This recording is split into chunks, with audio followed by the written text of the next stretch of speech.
Hello friends, welcome back to my YouTube channel. In this video, I am going to discuss about one classic example with three concepts. First is synthesis of camphene from isoborneol. It involves Wagner-Meerwein rearrangement, that is 1,2 shift, as well as non-classical carbocation, that is 2-norbornyl carbocation system.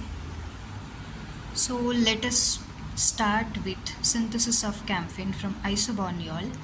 It involves a mild acid treatment of isoborneol to give camphene, and this is the mechanism for the following reaction.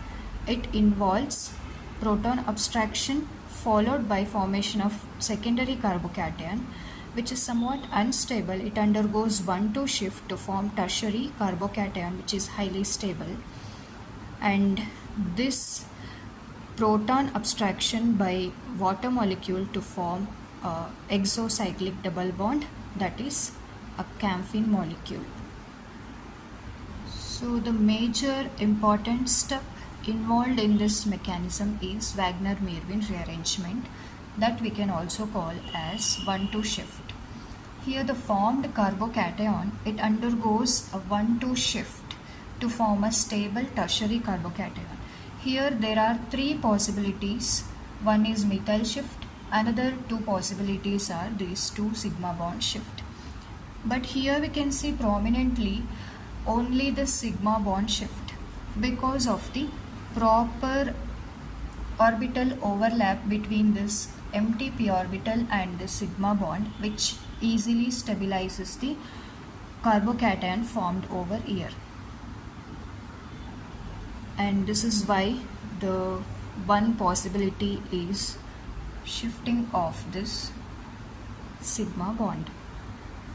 The next concept involved here is formation of non-classical carbocation. Here the carbocation can undergoes 1,2 shift to form this tertiary carbocation via C1-C2 sigma bond migration.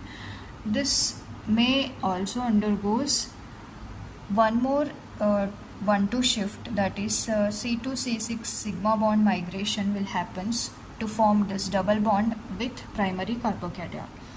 As you can see, this 2 electrons in the sigma bond, it is rotating around 3 carbon system, 1, first, second and 6th carbon.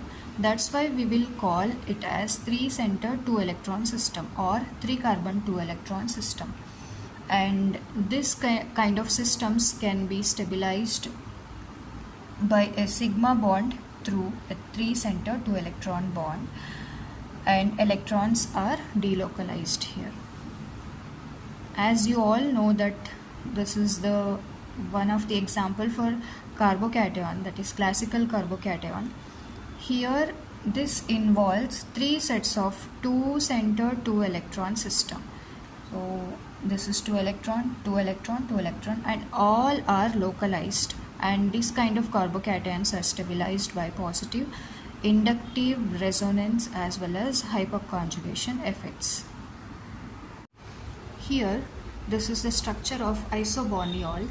Why we are calling it as isoborneol? It is because of the hydroxyl group which is present at the equatorial position, means exo in nature. And here this is the first carbon atom, it has one methyl group, and this is bridgehead carbon atom, it is attached to 2 methyl groups. Here for easy understanding purpose I kept this CH bond as shorter one, and we can see here 3 6-membered, 5-membered and one more 5-membered ring. Overall it is composed of 5-membered as well as 6-membered rings. And here all black color atoms are representing carbon, and this white with hydrogens, and this is the oxygen atom. As I already discussed in the mechanism, first step involves formation of carbocation by mild acid treatment of this isoborneol. So this hydroxyl group will abstract the proton and it will going to form a secondary carbocation. So this is just I am keeping for understanding purpose.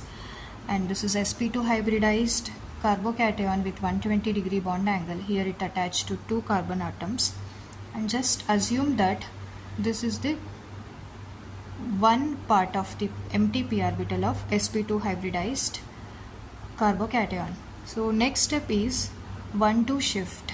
As I already mentioned, there are 3 possibilities, that is first methyl shift and 2 sigma bonds shift. As you can see clearly, this empty p orbital of this carbocation, it is easily aligning with the sigma bond which is present in this bond, and that's why, because of the proper stabilization and overlap, this bond will going to migrate towards this carbocation.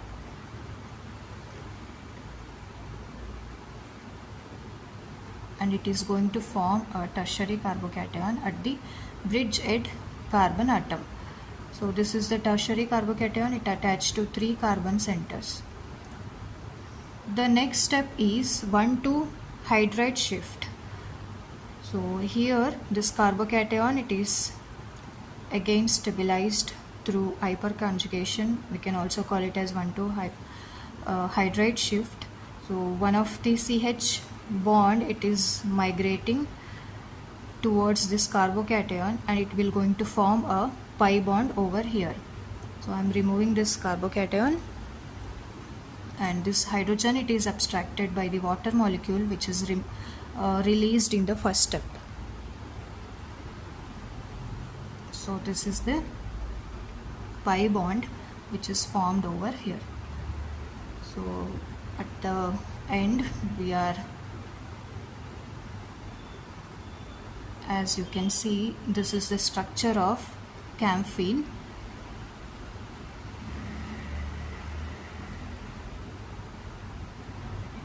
Yes. So this is the final structure of camphene.